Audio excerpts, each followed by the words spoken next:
They had warned the newcomer not to speak, but she broke the billionaire's dreaded rule. Hello everyone. Before we begin today's story, I have a small favor to ask. Please hit subscribe and turn on the notification bell so you never miss our channel's new videos.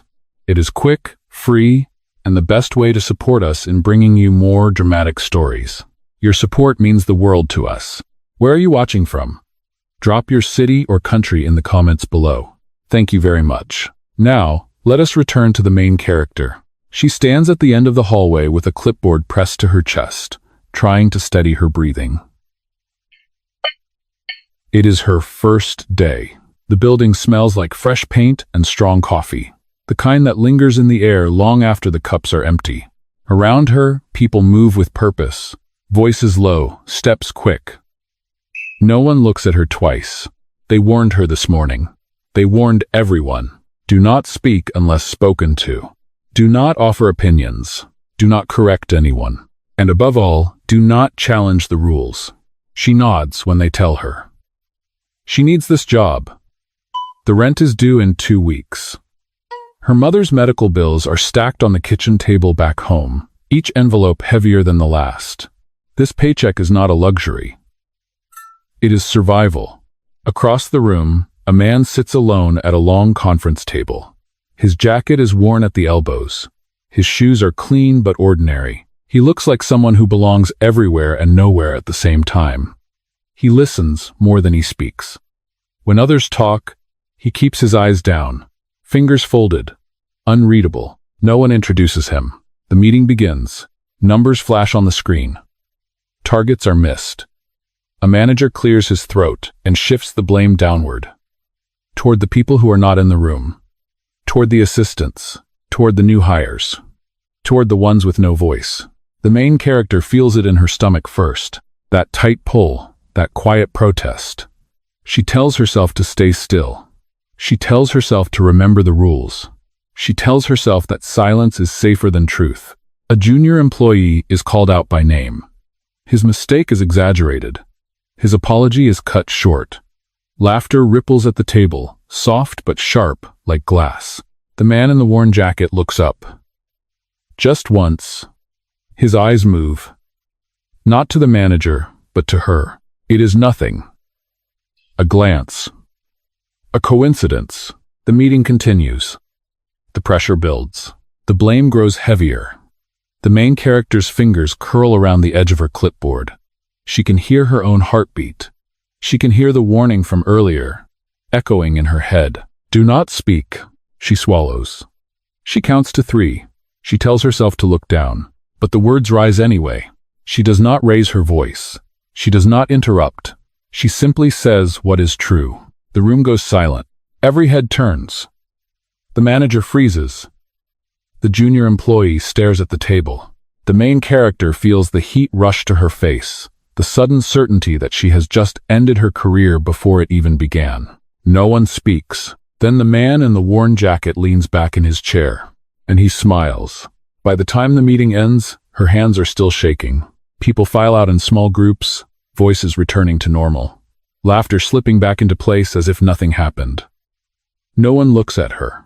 No one needs to. The silence says enough. She stays seated until the room is nearly empty. The screen goes dark. The lights hum softly overhead. Only then does she stand, smoothing her jacket like it can smooth the moment she cannot take back. She tells herself to breathe. This job was supposed to be her reset, her fresh start. The offer letter is still folded in her bag, creased from how many times she has taken it out just to make sure it is real. Full-time, health insurance after 90 days. A paycheck that could finally stop the late fees from piling up. At home, the refrigerator is almost empty. A half-gallon of milk. A carton of eggs she counts carefully. She does the math every night, standing in the kitchen with her phone calculator open, subtracting rent, utilities, gas, adding minimum payments. Removing everything that feels like comfort. Her mother called last night from the clinic. The tests cost more than expected. The doctor wants to adjust the treatment plan. The insurance company is still deciding what they will cover and what they will not. The main character said yes without thinking. She always says yes. She needs this income. She needs stability. She needs to stop choosing between groceries and prescriptions. That is why they warned her. She remembers the orientation room that morning. The neat rows of chairs, the forced smiles, the quiet tension that settles over new people who know they are replaceable. The woman from Human Resources spoke carefully, like every word had been approved by legal. This company values discipline. This company values loyalty. This company does not reward disruption. Then the unofficial warning came, whispered later, near the coffee machine. Keep your head down. Do your work. Do not try to be a hero. She promised herself she would follow those rules. She promised herself she would be invisible if that was what it took. And yet, when the junior employee was cornered, when the blame landed where it did not belong, something in her refused to stay quiet. Not because she wanted attention, not because she thought it would help her, because it was wrong.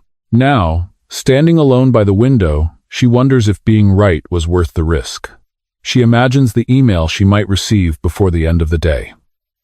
Thank you for your time. We have decided to move in a different direction. She closes her eyes for a moment. Across the floor, the man in the worn jacket is still seated.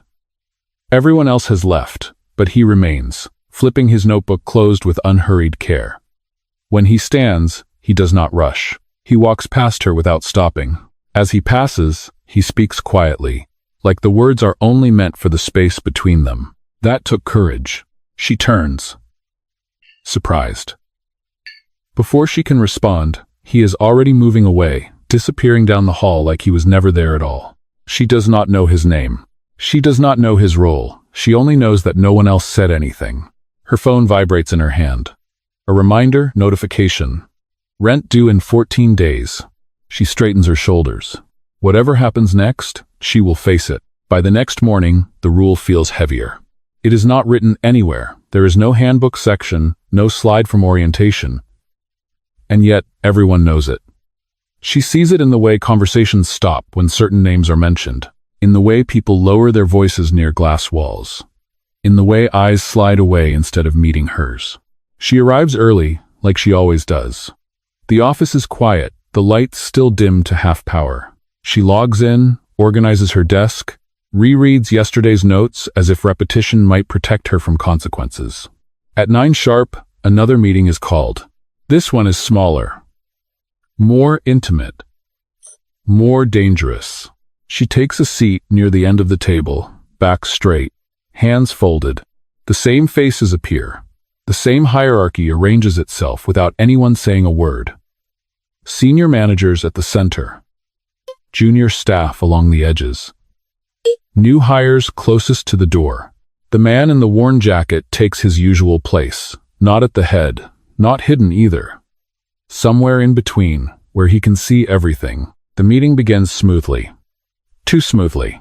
A project delay is brought up. The numbers do not look good. The explanation is vague, polished, carefully rehearsed. Responsibility floats in the air, searching for someone small enough to land on. It lands fast. A woman from operations is singled out. She is competent. Everyone knows it. She stayed late for weeks to keep the project alive. She flagged the risks early. No one listened. Now her name is spoken like a mistake. She opens her mouth to explain, then closes it again. She has learned the rule. Defend yourself too strongly, and you become the problem. The main character feels the familiar tightening in her chest. This is not an accident. This is how the system works. Pressure moves downward. Blame moves downward. Silence is rewarded. The manager leans back in his chair, satisfied. The room stays quiet. No one challenges him. No one ever does. She remembers what she was told. This company does not reward disruption. Her mind races.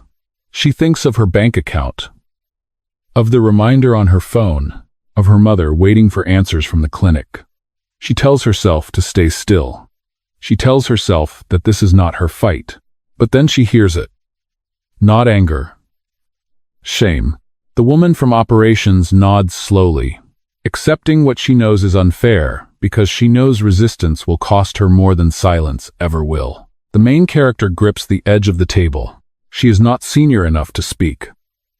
Not established enough to challenge anyone. She is exactly the kind of person this rule is designed to silence. Across the table, the man in the worn jacket watches. He does not interrupt. He does not shift in his seat. He simply observes, eyes moving from face to face, measuring reactions. Measuring courage.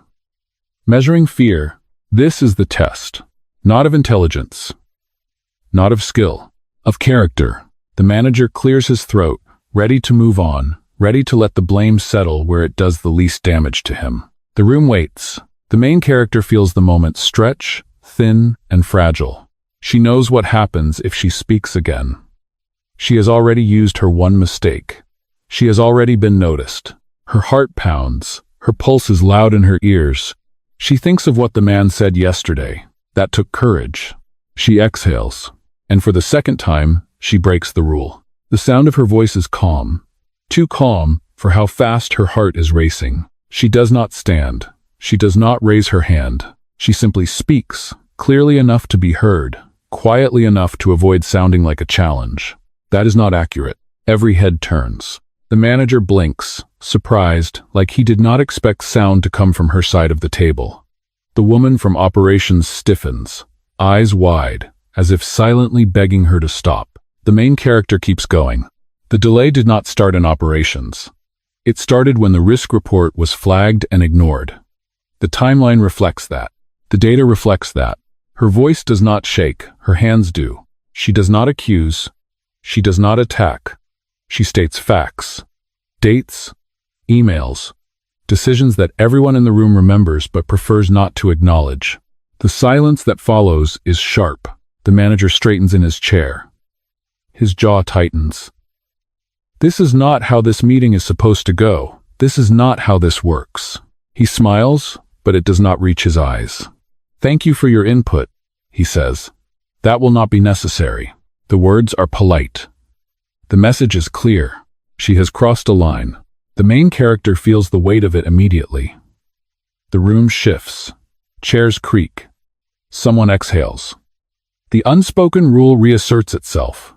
Heavy and familiar. The manager turns back to the agenda, already moving on, already erasing what she said.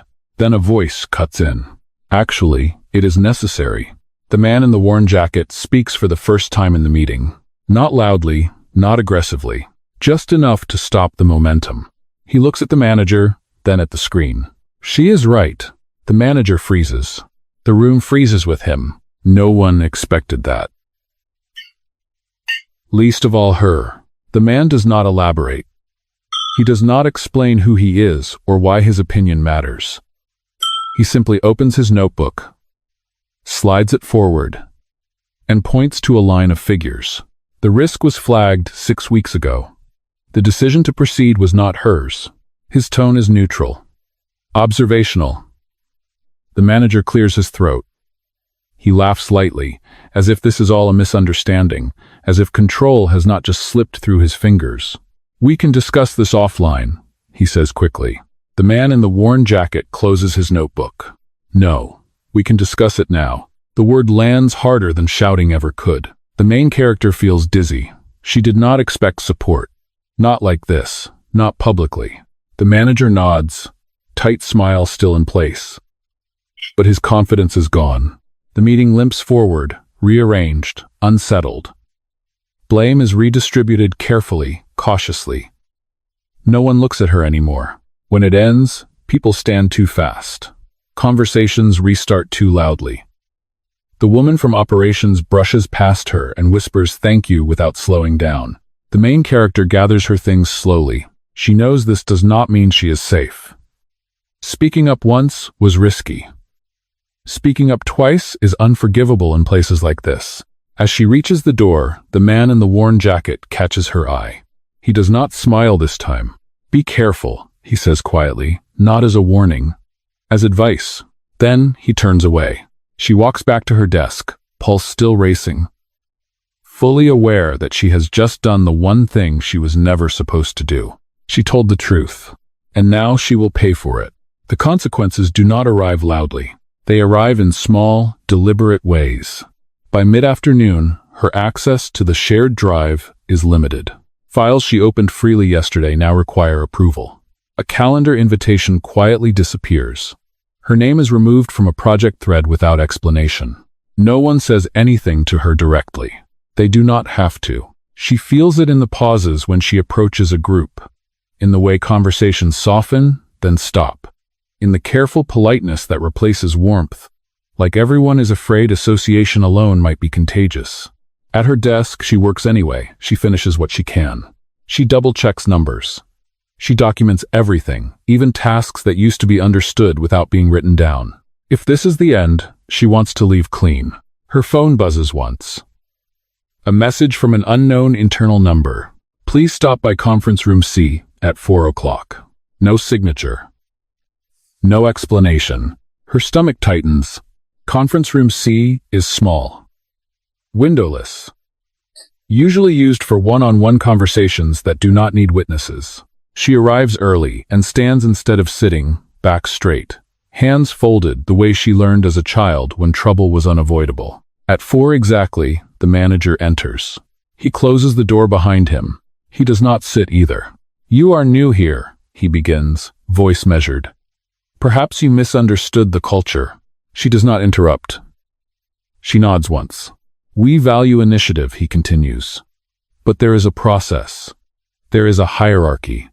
When you speak out of turn, you undermine trust. She listens. She lets him finish. She already knows what is coming. Your role requires discretion, he says. If you are unable to demonstrate that, we may need to reconsider your fit. The words are smooth, practiced. They sound reasonable to anyone who does not hear what is underneath. A warning, a threat. She swallows. I understand, she says. Her voice is steady, even now. But what I said was true. His expression hardens, just slightly. Truth is not the issue, he replies. Timing is. The meeting ends quickly after that. No paperwork, no official reprimand. Just enough pressure to remind her how fragile her position is. When she steps back onto the floor, her legs feel weak. She returns to her desk and finds a new assignment waiting. Data entry. Low priority. Work that keeps her busy but invisible. Work that sends a message without spelling it out. This is where you belong now. Across the room, the man in the worn jacket watches from his seat. Their eyes meet for a brief moment. He gives nothing away. No reassurance, no apology, just attention. She looks away first. For the rest of the day, she says nothing. She does not volunteer ideas. She does not react when someone takes credit for work she recognizes. She keeps her head down like she promised she would on her first morning. But inside, something has shifted. She thinks she understands now. Speaking up did not make her brave. It made her visible. And visibility, in a system built on silence, comes with a price. As the office empties, she packs her bag slowly. She checks her phone again. Another reminder flashes across the screen. Rent due in 14 days. She exhales. If this is what standing up costs, she wonders quietly, how much more will it take before someone finally decides she is too expensive to keep? Behind her, the lights dim one by one, and somewhere in the quiet, the test continues. The shift happens slowly, not in meetings, not in emails, not anywhere anyone could point to and say, this is where it changed. It happens late in the evening, when most of the office has gone home and the building exhales into silence. She stays later now, not because she is asked to, but because going home too early means more time alone with numbers she cannot change. More time counting days. More time waiting. She works through the data entry she has been assigned. Methodical, careful, making no mistakes that could be used against her. The hum of the air conditioning is the only sound left. That is when she notices him again. The man in the worn jacket is still here. He sits a few rows away, sleeves rolled up, reviewing documents that look nothing like the work she has been given. He does not check his phone. He does not rush. He works with the patience of someone who is not afraid of time. She tells herself it does not matter. Still, when she gets up to refill her water bottle, he is there at the sink, rinsing out a mug like it belongs to him. Long day, he says, without looking up. She nods. It feels safer than agreeing. He dries the mug and sets it upside down on the counter. You did not deserve what happened today. The words catch her off guard. She hesitates, then shrugs lightly. It is fine.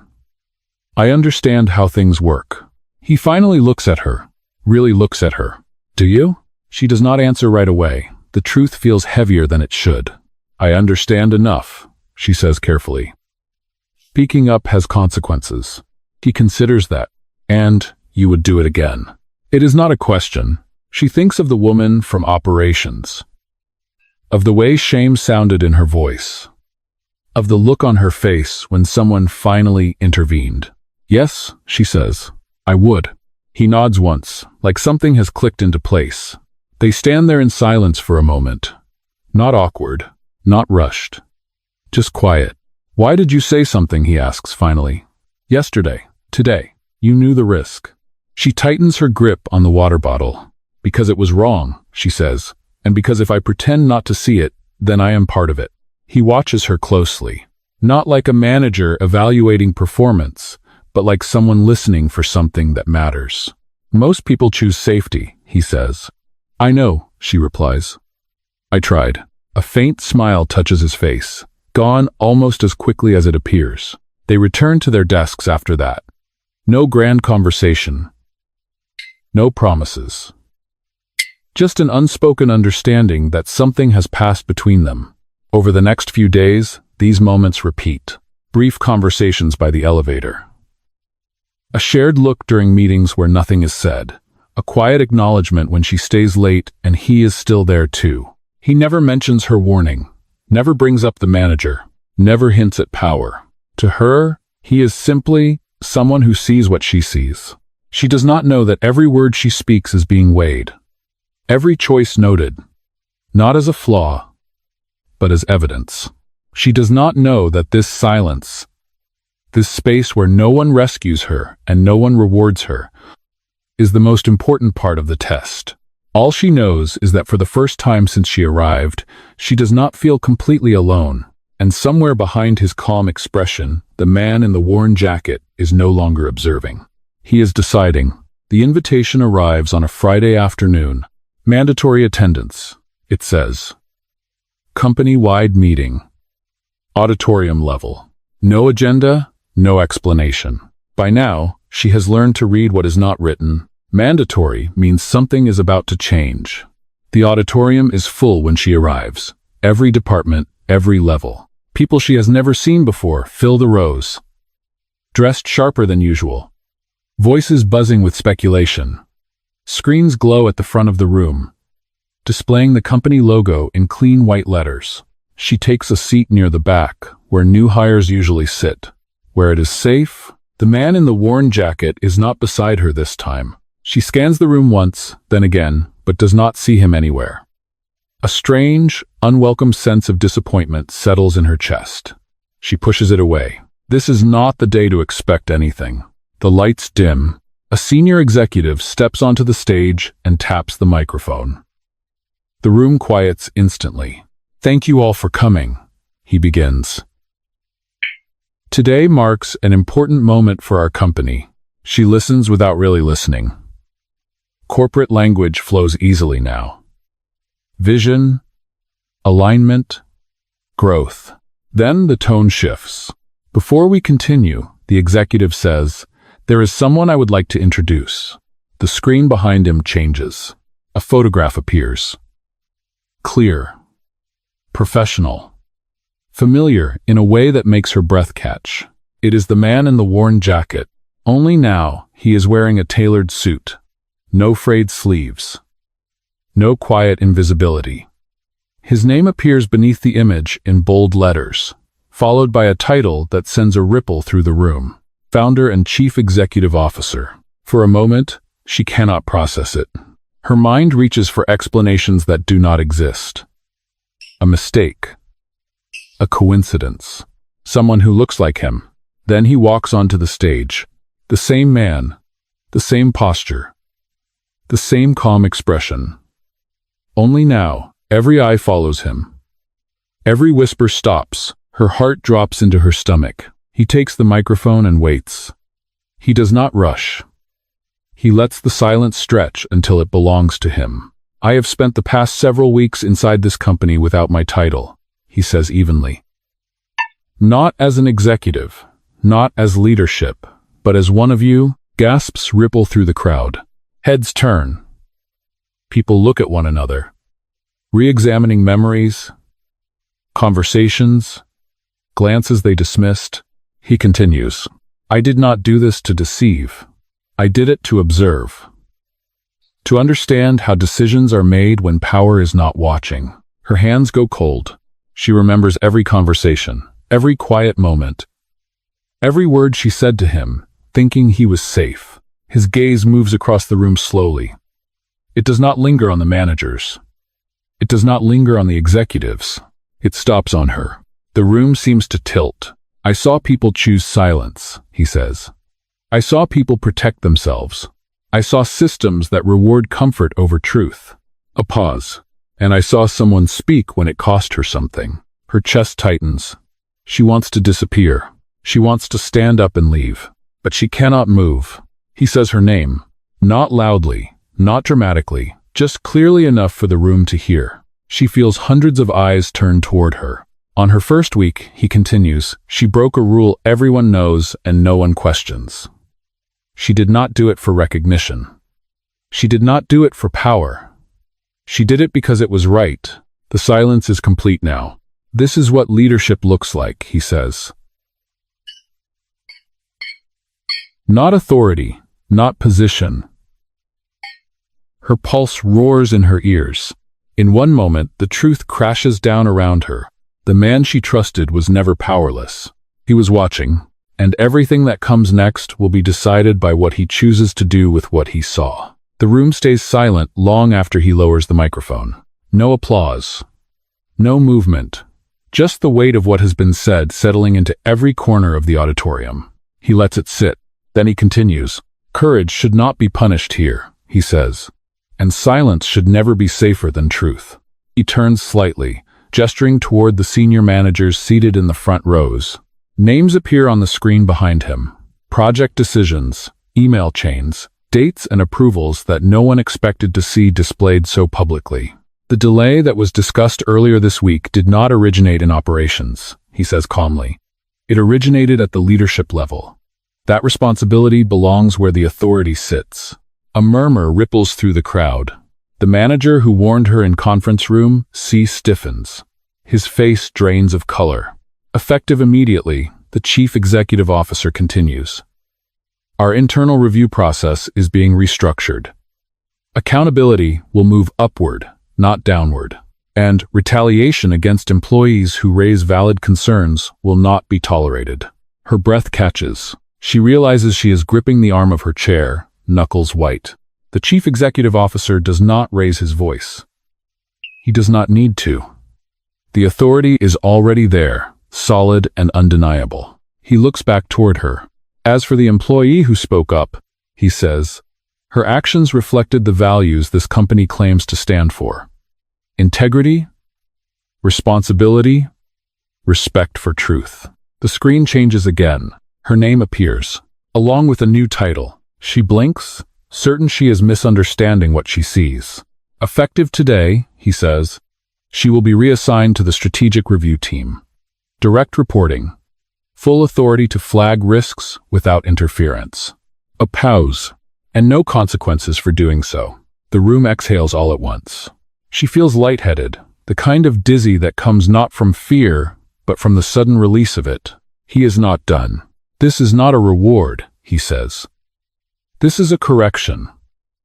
She should never have been put in a position where doing the right thing required bravery. His words land differently than praise ever could. The meeting concludes without ceremony. People stand slowly, quietly.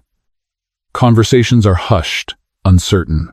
Some glance at her with curiosity, some with admiration, some with something closer to regret. She stays seated until the rows around her empty. When she finally stands, her legs tremble. In the aisle, the chief executive officer waits. Up close, he looks the same. The same man who rinsed out a mug at the sink. The same man who listened without interrupting. Only now, there is nothing hidden between them. I owe you an apology, he says. She shakes her head automatically. You do not. You gave me an opportunity. He meets her eyes. I put you in a test you did not consent to. That was not fair. The acknowledgement matters more than the title. More than the reassignment.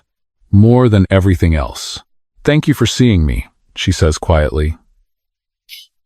Even when it would have been easier not to. He nods. Thank you for reminding me what I was supposed to be looking for. They stand there for a moment longer, not as chief executive officer and employee, not as power and risk. Just two people who chose not to look away. And for the first time since she walked into this building, she understands that justice, when done right, does not need applause. It just needs courage. And someone willing to protect it. The building feels different the next morning. Not quieter. Not louder. Just honest. People still arrive early. Emails still pile up. Deadlines still exist. But something has shifted beneath the surface. Subtle and unmistakable. Conversations do not stop as quickly when questions are asked. Eyes do not drop as fast. At her new desk, closer to the windows, the main character pauses before logging in. Sunlight spills across the floor, warm and ordinary, and for the first time she does not feel like she is borrowing space meant for someone else. She opens her inbox. No warnings, no quiet threats, just work, real work. Later that afternoon, she flags a risk in a report. Clearly, professionally, without fear, the response comes quickly. Acknowledged. We will address this. No tension, no consequence. She leans back in her chair, exhaling slowly. This is what it was supposed to feel like all along. Near the end of the day, she receives a message. Office. 6th floor.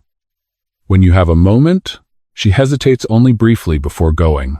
The chief executive officer stands by the window when she enters, jacket draped over the back of a chair. He turns as she approaches, expression calm, open. I wanted to check in, he says. Not as your title. As a person, she appreciates the distinction. I am adjusting, she admits. But I am grateful, he nods. That is fair. There is a pause. Not uncomfortable. Thoughtful. I did not start this company to create fear, he says. Somewhere along the way, I let distance replace responsibility. You helped me see that. She studies him, then speaks carefully. I did not speak up because of who you were, she says. I spoke up because of who I am. A small smile touches his face. That is exactly why it mattered.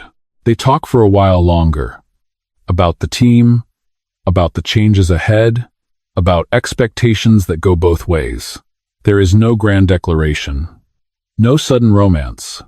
Just respect, clear and steady. When she leaves his office, she feels lighter than she has in years. That night, she stops by the grocery store on her way home.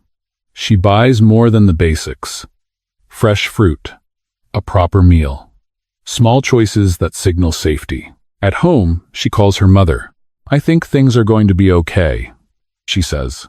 And for the first time, she believes it. Weeks later, the company looks different on paper. New policies, new channels, new accountability. But the real change is quieter. People speak, and when they do, they are heard. Sometimes, late in the evening, she and the man who once wore a worn jacket cross paths in the hallway. Now, there is no disguise. No test. Just two people who know exactly who the other is. Trust grows slowly, naturally, without force, because the strongest foundations are not built on power, they are built on truth, and the courage to speak it, even when silence feels safer. That is what remains after the test. And that is how real leadership begins.